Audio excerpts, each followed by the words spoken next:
Hello everyone. Today we are going to start the NCERT exercise of the chapter Biotechnology and its application. Disclaimer.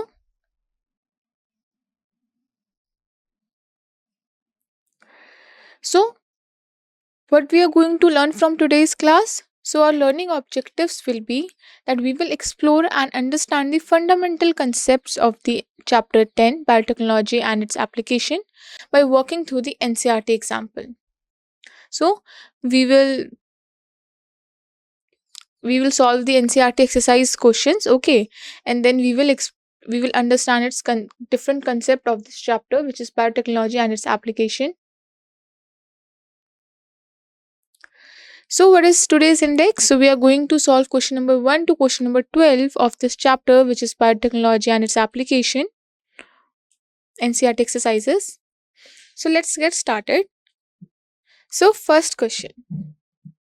So, the first question says, which part of the plant is best suited for making virus free plants and why? So, this is from NCERT session 10.1, and this question is asking us that which part of the plant, okay, is best suited, is best for making virus free plants. That which part of the plant I should take so that it can make other plants virus free and why? So, the solution says the best part of the plant for making virus free plants is meristem tissue, especially apical meristem. Why meristem tissue? Why meristem tissue is used for making virus free plants? Because this is rapidly growing plant, okay, rapidly dividing part of the plant, and there is no possible that the virus will grow on this part. And talking about the meristem tissue, so it is specially apical meristem. Apical meristem is found at root and shoot tips. It controls the plant growth.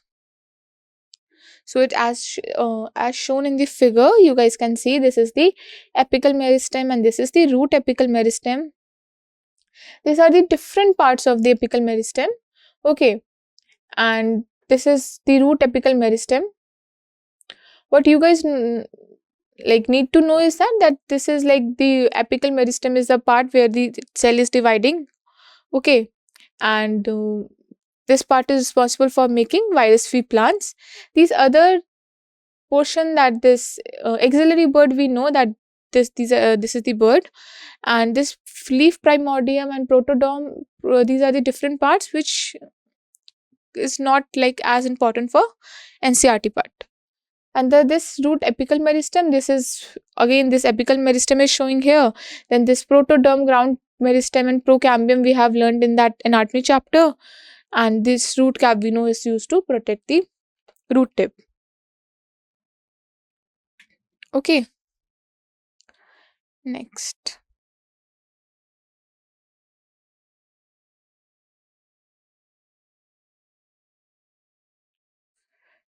So, what are the key reasons why this apical meristem is ideal? So, the key reason is that these regions are typically not infected by viruses. These cells are rapidly dividing. Okay, and this rapid cell division do not allows virus to establish an infection, as I said earlier also, that because these are rapidly dividing, so virus is not able to establish its infection in it. So this is the most ideal one. Again, the same picture has been shown of the apical meristem and all those things. And as I told, this apical meristem, you guys know, the axillary bud, you know, this is the expansion zone where expansion happens. And talking about protoderm, so it is like not important like on the basis like from the aspect of NCERT, but this protoderm is a primary meristem in plant that develops into epidermis, which is the outermost protective layer of the plant. Okay, next question. Next question is, what is the major advantage of producing plants by micropropagation? This is from NCERT session 10.1. So the question asking us the advantages of like why we should produce plants by propagation, what are the advantages of this? As I said, this is from NCERT session 10.1. So what are the advantages of that? That we can, what we can do, we can produce virus free plant from the infected plant. Okay, so we know that meristem is a part. Meristem, as we studied in the previous question, is that we can take the meristem part of the plant and we can make the, because virus cannot infect that part because it is rapidly growing, rapidly dividing part. Okay, so even if there is some infected plant, that whole plant is infected, but we can use its meristem part to make virus free plant, and we can like this regenerate many plants in very large number. So as it says, the large number of plants can be obtained in a very less time and in less space. Means large number of plants we can obtain from this in very less time and less space. We don't need to wait for very long time, and we do not need a lot of space. And one benefit that we know, that it can regenerate plants from even infected plants. Because of all those things, this plant can be obtained throughout the year.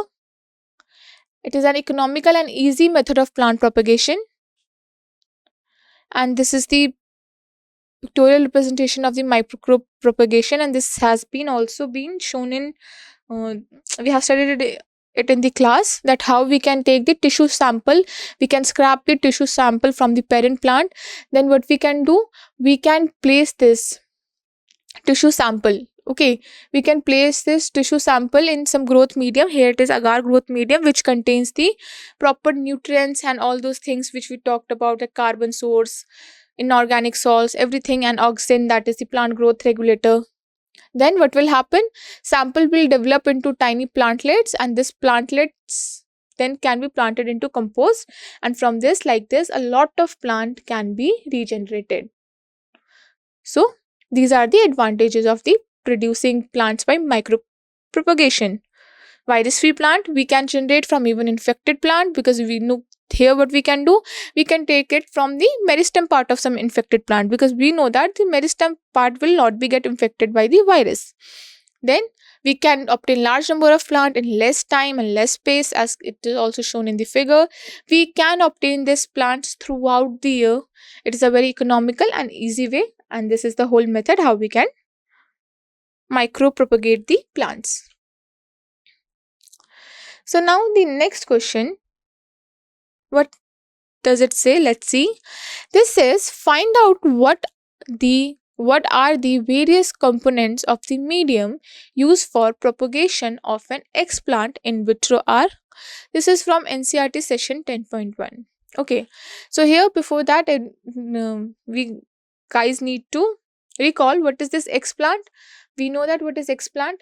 Explant is the part of the plant which can be grown into a whole plant. Okay, so the question is asking us, like, what are the various components. I told you that in previous question I have shown you that how they have take that sample from the parent plant and then placed it in the agar medium, which contains some nutrients and all those things. So this question is now asking, what are those components of those medium, so that we can propagate this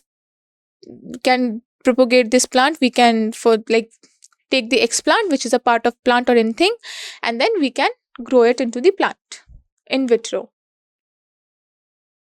So in vitro propagation of an explant typically involves a culture medium that contains several components.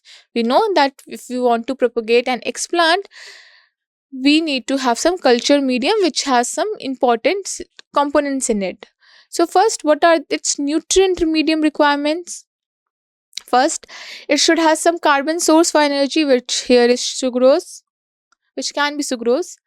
Then there should be some inorganic salts, vitamins, amino acids, and plant growth regulators, which can be auxin or cytokinin. This help in the plant development.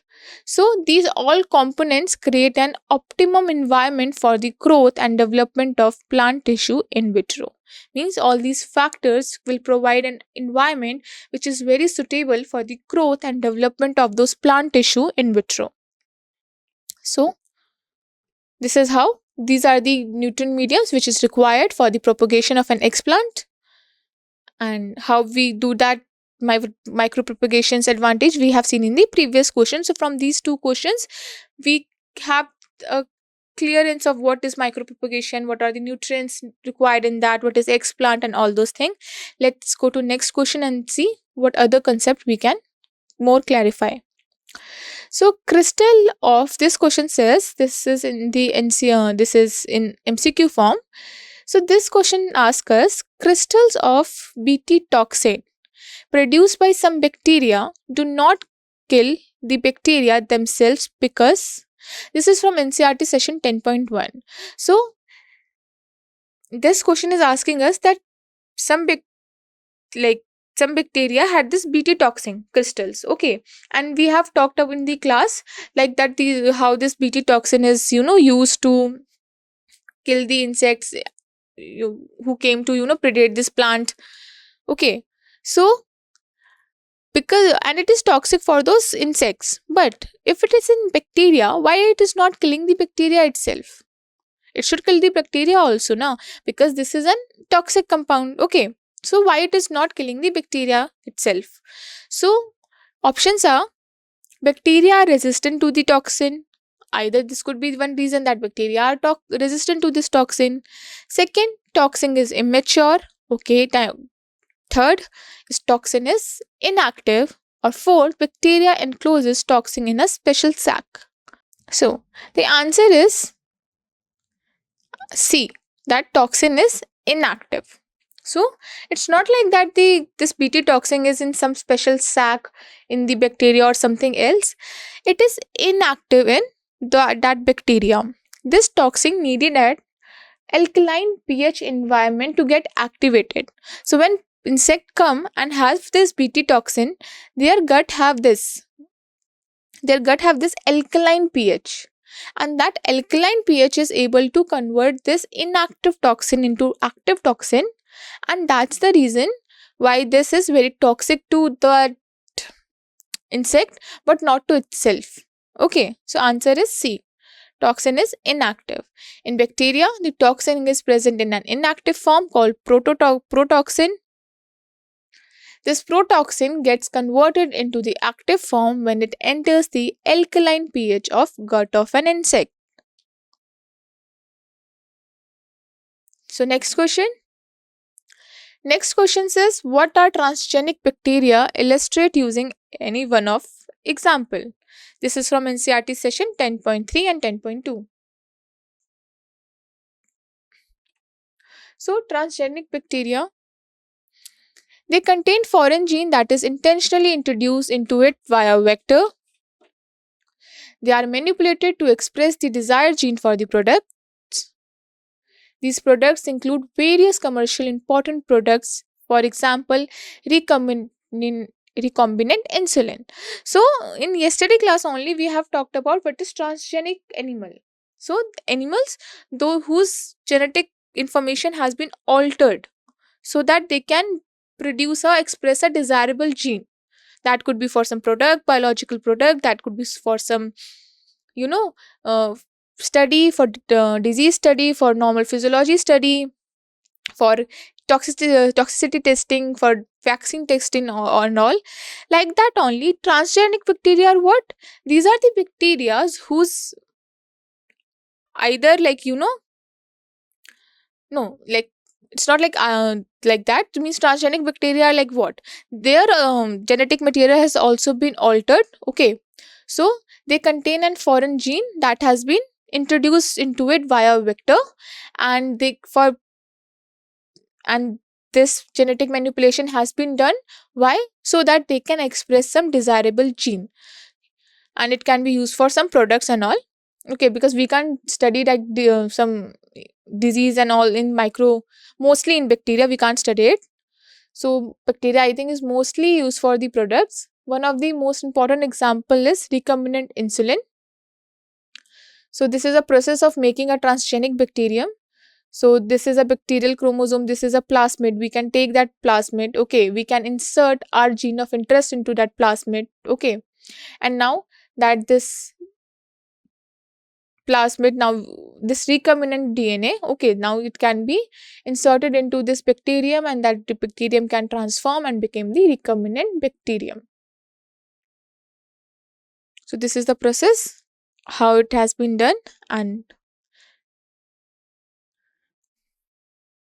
so example of some transgenic bacteria, one is E. coli.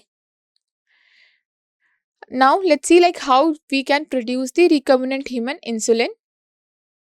In the plasmid of E. coli, the two DNA sequences corresponding to A and B chain of human insulin are inserted. So what we have studied, because we know that the human insulin is like how it is like, so the human usually this insulin is before in when it is not mature insulin, so before it is like of three peptide chains A, B and C, and we have to remove this C peptide chain, and then this A and B are attached to themselves by like disulfide bonds, and then now it is called as mature insulin. So but how we can produce this insulin in this recombinant human insulin in this E. coli, in the plasmid of E. coli, is that, so we will take the two E. coli, okay, separate for one chain. So the two DNA sequence, one correspond to A chain and second correspond to B chain of the human insulin, are inserted into the plasmid of E. coli, and we will see it in the next slide.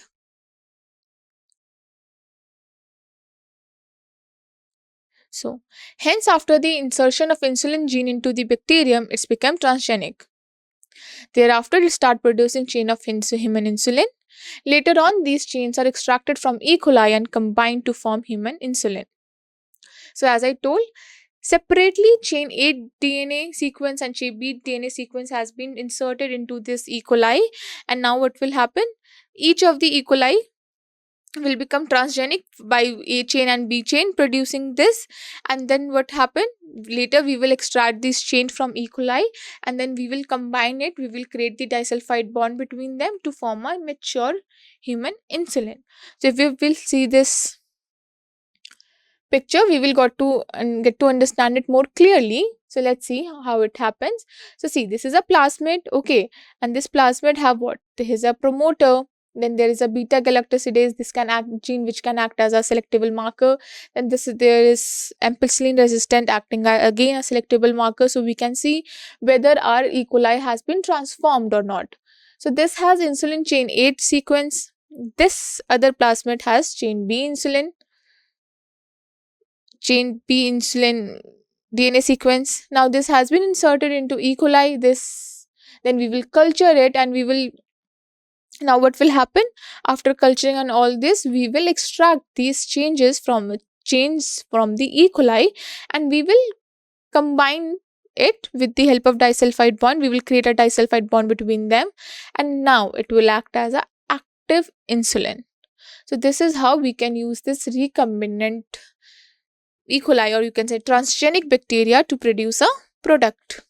And what's the product is? Recombinant human insulin. So coming to next question asks us, compare and contrast the advantages and disadvantages of production of genetically modified crops, which is from NCERT session 10.1. So now they are saying we have to compare, and then we have to tell the difference between the advantages and disadvantages of production of genetically modified crops, that what are its advantages, what are its disadvantages, and this is from NCERT session 10.1. So let's see.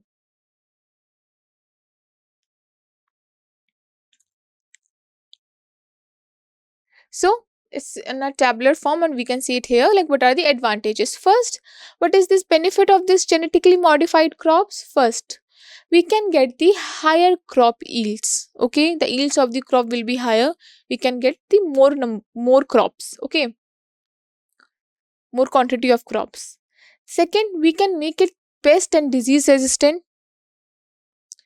We have studied up this bt toxin, that how we can modify this by inserting this bt toxin. I think this will come in next questions also, so you will understand it more, that how we can make up plant resistance to pest and disease. Then we can make it drought tolerant. Then we can enhance the nutritional value. We have seen it in golden rice, that how we can enhance the vitamin a nutrition value in it. Then we can, because we are itself making it pest resistant and disease resistant, we can reduce the pesticide use. So if it's, so it will be like more beneficial if we will reduce the pesticide use. Then it can increase the shelf life. We can use it, preserve it for longer number of days. Then there will be lower production costs, so the money invested in production and all those things will be lower. And then there will be some food security benefits. But what could be the some disadvantages? It could be like potentially health, can have some health risk. Then there should be some environmental concern. Then gene transfer to the wild plants, development of resistant pest. Like if I am making a plant, transgenic plant, so that it can be resistant to the pest, now it can happen after some time that pest will develop a resistance again that transgenic plant or whatever the modification we have done to that. Then initially you have to pay more money, so it's initial, it has high cost. Then it will reduce the biodiversity. Then there will be some market concerns. Consumer may reject it, so that they can say that we are not using this transgenic crops and all. There could be some religious and ethical concerns also. That these are the advantages that we can face. So next question, what are cryproteins? Name an organism that produce it. How has man exploited this protein to his benefits? To his benefit, this is from NCERT session 10.1. This question is divided into three parts. First is asking, tell us what is cryprotein. Okay. Second question is asking us, like, name the organism which is producing this cryproteins. Okay.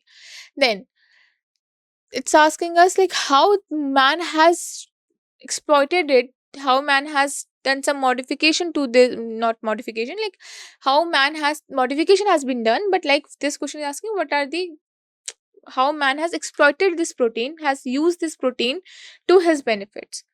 Okay.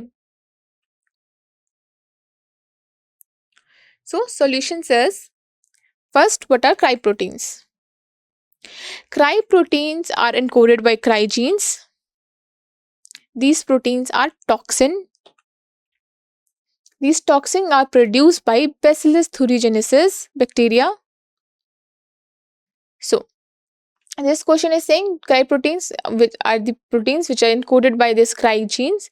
These proteins are what? These are toxins, and these toxins are produced by which organism? So, it is produced by Bacillus thuringiensis. So, this is the NCERT figure only, that has shown that how some ball worms can destroy the cotton ball, which is A, and B, it has shown if this cotton ball has not been destroyed by this ball worm, so it will look like this mature cotton ball.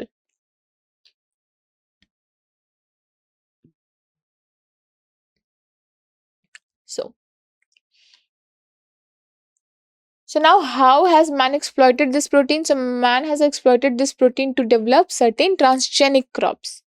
Okay, these crops are like, what is the benefit of these crops, these transgenic crops? That these crops are resistant to certain insects. For example, bt cotton, bt corn. Okay, and here is the picture of bt corn. Not bt corn as in, bt corn as in means cotton ball. It's like destroyed by bollworms, and this is the mature, fully mature cotton ball. So now how we do produce this insect resistance cotton? So specific bt toxin genes is isolated from this bacteria, that is Bacillus thuringiensis.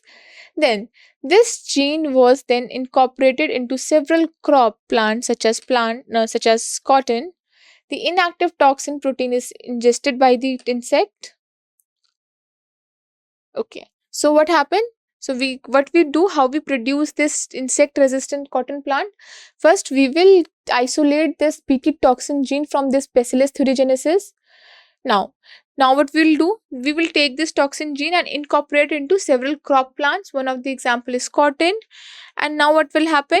When the insect will go and ingest this inactive protein,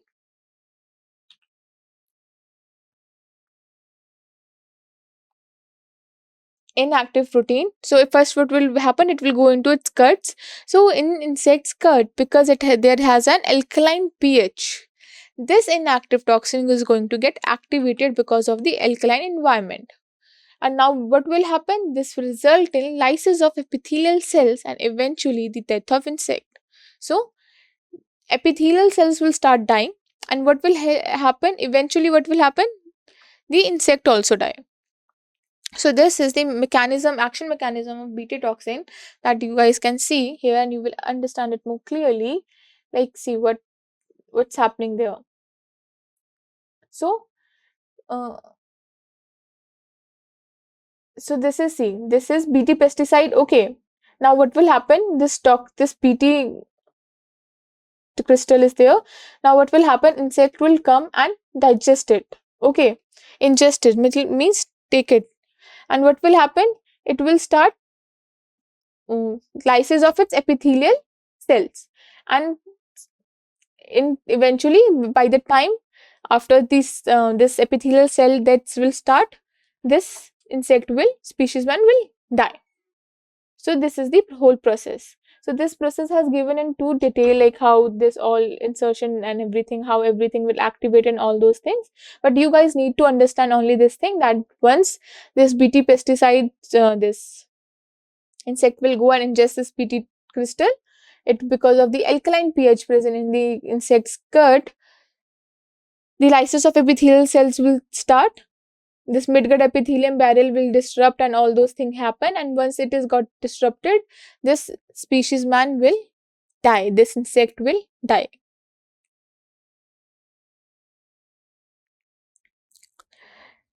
Next question, what is gene therapy? Illustrate using example of adenosine deaminase deficiency. This is from NCERT session 10.2.2. Question is asking simple question is like it's in again two form. First it is asking us, tell us what is gene therapy.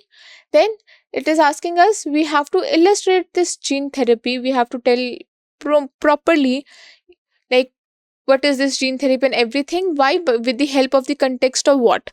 This adenosine deaminase deficiency. This is from NCERT 10.2.2. So, gene therapy, what is gene therapy?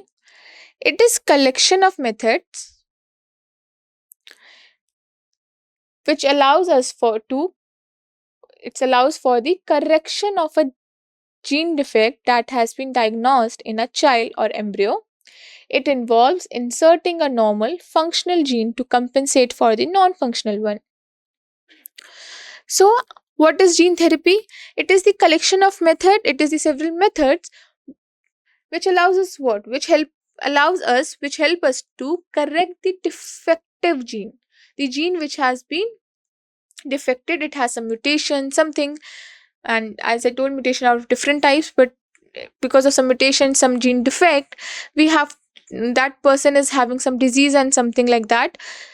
So to correct that gene defect, we can use some methods which is called gene therapy, and it is mostly like this gene defect has been diagnosed in child or embryo stage, then we can use this gene therapy. How we can use this gene therapy? It can, like, by inserting a normal functional gene to compensate for the non-functional one. Means we can insert a normal gene which is functioning, which is properly functioning in nature, to compensate what? To compensate this non-functional one, the defective gene which has been defective and it's not properly working. So if you guys will see the figure shown here, so what it is showing? So it is showing that this is a cell with some non-functional gene. So this is, there has been a DNA, in this DNA there is a gene, and this gene is not working, this gene is defective, and this cross showing that this cell is not working properly. Okay, so now what will happen if we will add that DNA, that, okay, if we will insert that gene, functional gene, into this cell, what will happen? This cell will start functioning normally. This will start functioning normally, its normal function. What it has done, it has compensated for the non this insert the gene which we have inserted. What it has done to the cell, it has compensated for the non-functional defective gene, and now all the functioning is happening properly, which was not happening properly because of that defective gene. So this is the whole gene therapy. The second figure is same. This is also, but this is much more clear, that this cell is with non-functional gene. So there was some gene which is not properly functioning, it is defective, that's why the cell is not functioning properly. So now what happened, if we have added that gene, inserted that functional version of gene of that lost gene, now what will happen, the cell will start functioning normally. And the methods used to do this is called as collectively gene therapy. So now it have asked us to explain this gene therapy with the help of the example of ADA deficiency, this disease, that is adenosine deaminase deficiency. So first of all, you have to know what is this adenosine deaminase deficiency. So this is a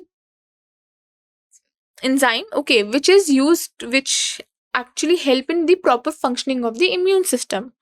Okay, and if there is this gene, this enzyme is not producing it properly into the body, what will happen, the immune system will not going to work properly. And if the immune system is not going to properly, then even the smaller to smaller infection can cause a very big some disease or something. So what is the method of the gene therapy? Could be one of the method of the gene therapy is that ex vivo by bone plantation, bone marrow plantation. Ex vivo, ex means outside, vivo means living. Okay, so ex vivo by bone marrow plantation. So we will see what is this bone marrow transplantation. This is the same figure which we have seen in the previous slide. So what is the process of it? It involves the delivery of a normal gene into the individual to replace the defective gene. The adenosine deaminase enzyme is important for normal functioning of the immune system. Okay, so before that, the previous slide has said that we can use one of the method is that ex vivo bone marrow transplantation. So what actually will happen in that, we will take these cells, we can insert these cells, the functioning cells, into the bone marrow of that patients. Okay, and if we will produce that, if we will introduce that gene into the bone marrow of the patient, so it is what is going to be do, so it is will start producing the adenosine deaminase enzyme for the lifelong. Okay, and this is the one of the method. And what is the process of that? We will deliver a normal gene into the individual to replace the defective gene. This is what we are talking about. This enzyme is important, as I told, for the normal functioning of the immune system. So here has been shown a figure which has shown us like what is this ex vivo gene therapy looks like. So if you want, so let's see what is happening. So this copies of therapeutic gene. So this is the therapeutic gene, this is the gene, this is gene which is properly producing this adenosine deaminase enzyme. Here it has shown now like very it's not a very particular this, they have not given this particular example, but they are showing that if there has been some problem or some defect into that gene, so there has been some copies of therapeutic genes. Okay, so now what will happen, this gene here, you can understand that this is the adenosine deaminase enzyme producing gene. This gene has been inserted into viral DNA, retroviral DNA. We have studied in the previous chapter also that virus can be used as a vector. Okay, so this gene can be inserted into the viral DNA. Now what will happen, now we will culture the cells, with what? we will culture the cells with the genetically altered virus, means the retrovirus, the vector retrovirus, which have this our copy of therapeutic gene. We will culture this infected genetically altered virus with what? We will culture it with the cells of human body. Okay, so in, if you guys remember, in previous class, we have previous to previous class, I don't remember properly, but yeah, in previous to previous class, when we were studying this gene therapy, we will got to know that they have taken lymphocytes from the human body. So here also you guys can think that it is lymphocyte they have taken. Okay, they have taken lymphocytes, they were growing in the that cells in the culture, and now what they are doing, now they are culturing it together with this retroviral vector, viral vector, who has this copy of therapeutic gene. So now when they will do this, so now patient samples target cells are now genetically altered with the therapeutic gene. So when they have culture and all, now what happened, this patient samples, this patient lymphocytes, okay, are now genetically altered with our therapeutic gene.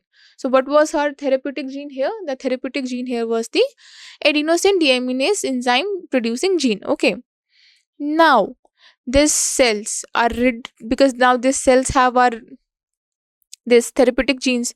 Okay, so now this cell we can reintroduce or reinfuse into the body. So now what they are saying, inside the body the genetically altered cell produce the desired protein encoded by the therapeutic DNA. Means when this therapeutic DNA, therapeutic gene, will go inside the body, now this body will start doing what, it will start producing the proteins that has been encoded by this therapeutic DNA. So here which protein these guys this gene is going to produce? Here it will be adenosine deaminase enzyme. Okay, let's see what they have written here. Ex vivo gene therapy is performed with the genetic alteration of patient's target cells happening outside of the body in the culture. Target cells from the patients are infected with recombinant virus containing the desired therapeutic gene. These modified cells are then reintroduced into patient's body where they produce the needed proteins that correspond to the inserted gene. So they are saying the same thing which we have explained, which I have explained before, that what is actually is happening here, they have taken the cells from the patient body, they have cultured it with this what, with this virus, with the retroviral virus which act as a vector, and this virus have a therapeutic gene. Here the therapeutic gene is ADA gene. Okay, so with this, when this, after this culturing, then cell will be modified into, altered into, alter with this therapeutic gene, with this ADA gene, then we can reintroduce it into the body, and now what will happen, this gene is going to produce, will code for the protein that was body was deficient in. Here the gene was ADA producing gene, and this time the enzyme they are going to produce is adenosine deaminase enzyme. So this is how it works. The individual suffering from the disorder can be cured also by transplantation of bone marrow cells. The first step involves the extraction of lymphocytes from the patient's bone marrow.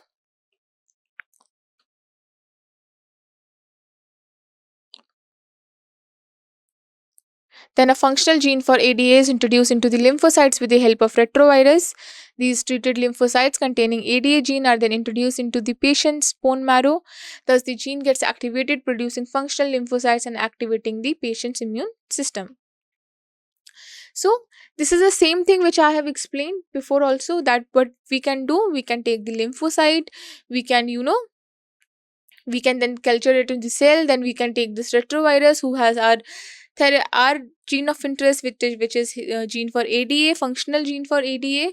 Then when we culture it, it will go, this lymphocyte will be genetically altered with this functional ADA gene. Now we can go and introduce into the patient's bone marrow, and now what will happen, gene will get activated and it will produce functional lymphocytes and activating the patient's immune system. Next question says, Diagrammatically represent the experimental steps in cloning and expressing an human gene, say gene for growth hormone, into a bacterium like E. coli. This is from NCERT session 10.2.1. So, in this question, they are asking us we have to make a diagram and show like how we can do the cloning and expressing, how we can clone and express a human gene. And let's say they have given us example that we have to clone and express gene for growth hormone into whom, into which bacterium? E. coli. So let's see how we can do that. So cloning of a gene, what is a cloning of a gene? So DNA cloning is a method of producing multiple identical copies of specific template DNA. Means we can produce the same, which are identically, genetically identical and everything. Okay, we can make the identical copies of specific template of DNA, and this is what we call DNA cloning. What it involves? It involves the use of a vector to carry the specific foreign DNA fragments into the host cell. That we need a host cell so that we can take that foreign DNA into the host cell.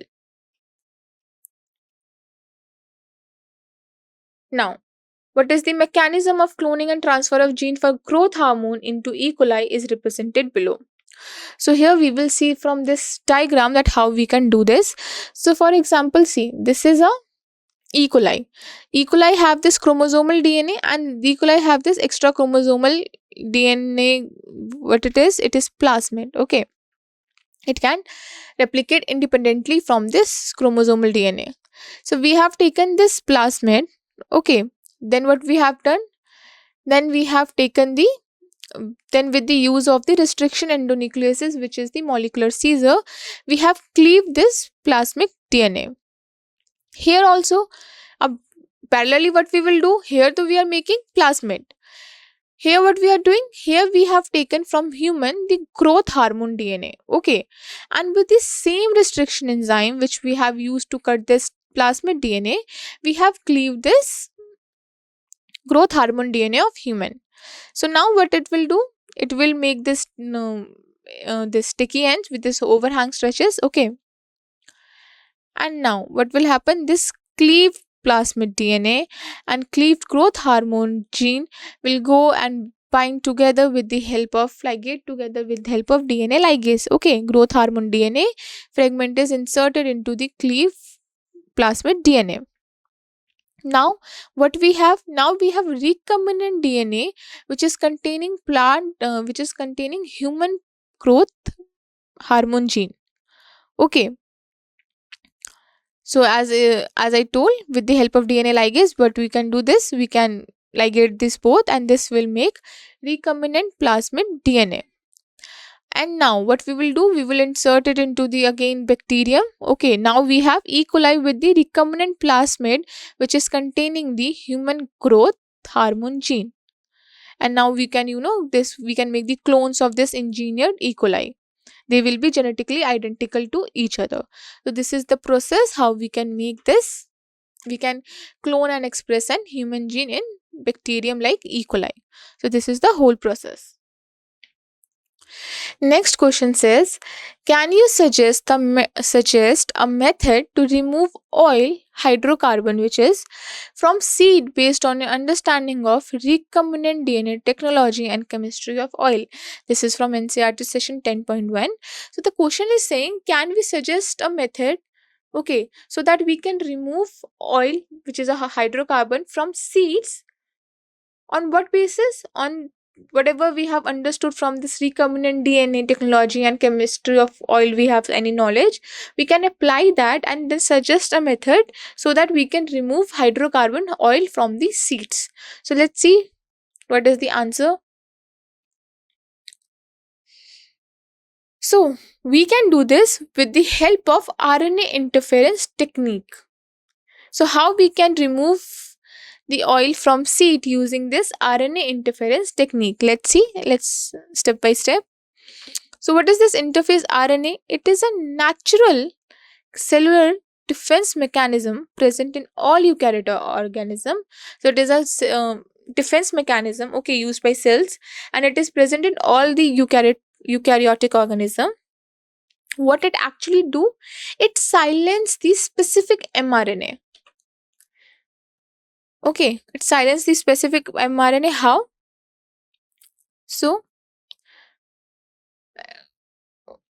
it bind to that RNA and to stop its translation to form into the protein, and this is how RNA interference works like. Okay, so what is the RNA interference technique used for the removal of oil from the seed? So using RNAi, that is RNA interference technique, synthesis of either glycerol or fatty acid can be stopped. If we want that we can get rid of this oil from the seed, we can stop the synthesis of either glycerol or fatty acid in the seed. So this could be done by preventing the translation of specific enzyme.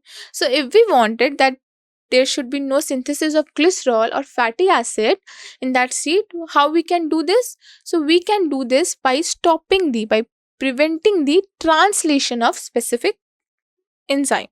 Means if the mRNA is going to translate into some enzyme, we will stop that translation, because we know that DNA first translate scribe into mRNA, and this mRNA is going to translate into protein.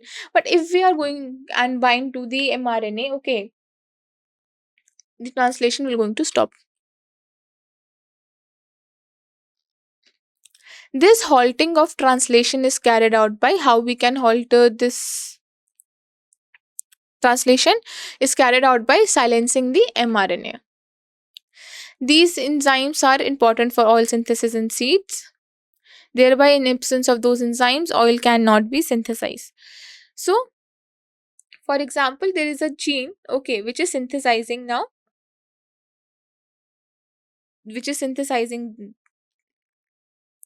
this glycerol or fatty acids. So when it is in the mRNA form, means now this going to translate into the specific enzyme which is going to help in producing those oil. So what we can do, we can use this RNAi technique, RNA interference technique, and now what is going to happen, it is going to go and bind to that mRNA. Once it going to bind to that mRNA, so the translation of those enzyme which can help in the production of in the synthesis of glycerol or fatty acid has been stopped. So if there is no enzyme, there is no going to be formation of that fatty acid or glycerol. So this is how we can use this RNA interference technique, okay, by silencing the mRNA to produce specific enzymes, and thus we can get rid of oil or hydrocarbon from these seeds.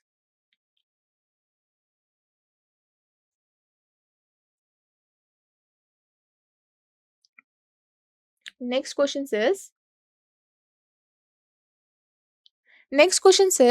find out from internet what is golden rice. This is from NCERT session 10.1.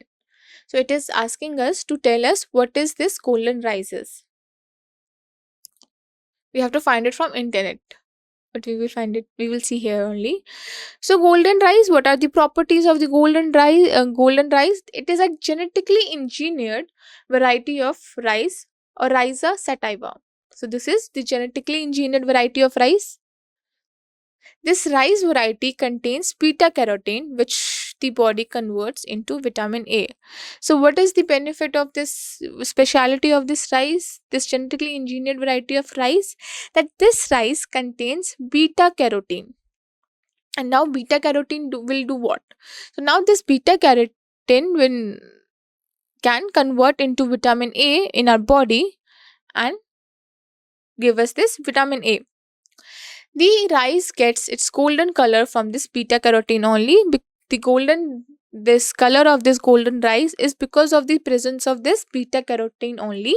Here you guys can see the difference. This is a normal rice and this is a golden rice. Why it is golden? Because it has the presence of beta carotene, which is going to convert into vitamin A in our body. So this is how it is nutritionally very rich in when it comes to vitamin A.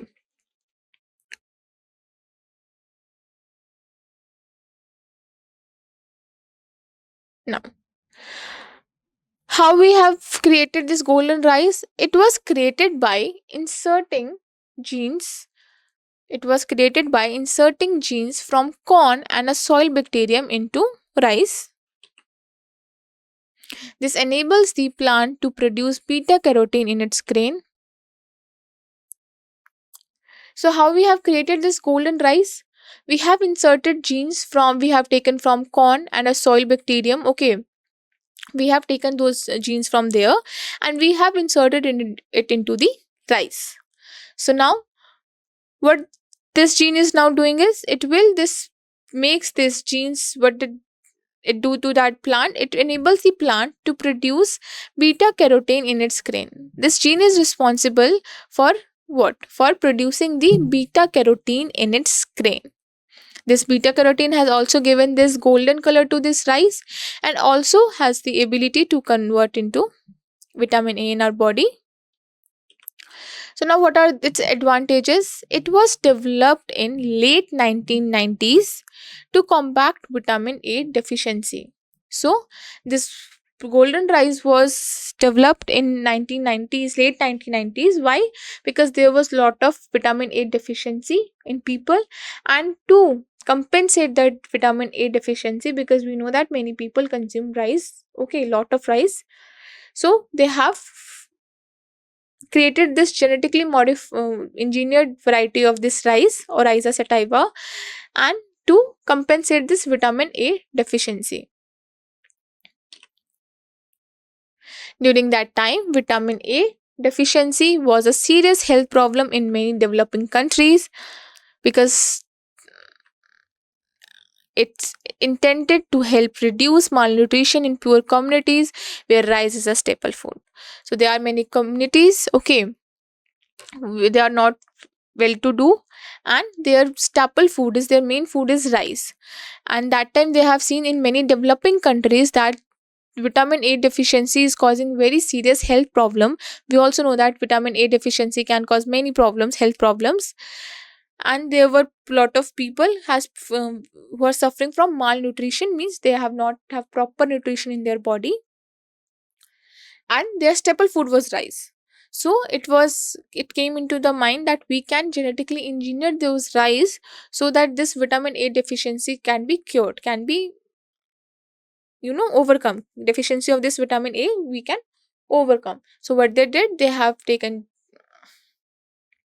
this, they have created this gene, they have created this genetically engineered rice by inserting genes from corn or soil bacterium into rice. And what it can do, it can produce this beta carotene in its grain, and this beta carotene can compensate this vitamin A deficiency in human. And the golden color is also because of this beta carotene thing. Next question: does our blood have proteases and nucleases? NCERT session 10.2.1. So this is taken from NCERT session 10.2.1. The question asks, does our blood having this proteases and nucleases? Proteases are what? Which is able to break this proteins, and nucleases which can able to break down the nucleic acid, that is DNA or RNA. So do our blood having possesses this proteases and nucleases? Let's see the answer. So answer says no. Human blood does not include the enzymes, nucleases and proteases. In human beings, blood serum contains different kind of protease inhibitor which protect the blood protein from being broken down by the action of proteases. The enzyme nucleases catalyzes the hydrolysis of nucleic acid that is absent in the blood. As I said, what actually nucleases and proteases do? Nucleases and proteases both can hydrolyze, can break nucleic acid and protein. This is something that we don't want. We want proteins in our body. We want nucleic acid in our body. That's why everything is functioning properly. So even so we don't have nucleases and proteases in human blood. Even we in this blood serum we have different kind of protease inhibitor, means even if there's proteases we have some inhibitors to inhibit the activity of that proteases. Okay, so we can protect the blood proteins from being broken down by the action of proteases. That's why we have this protease inhibitor. As well as we do not have any nucleases and proteases in our blood. Thank you.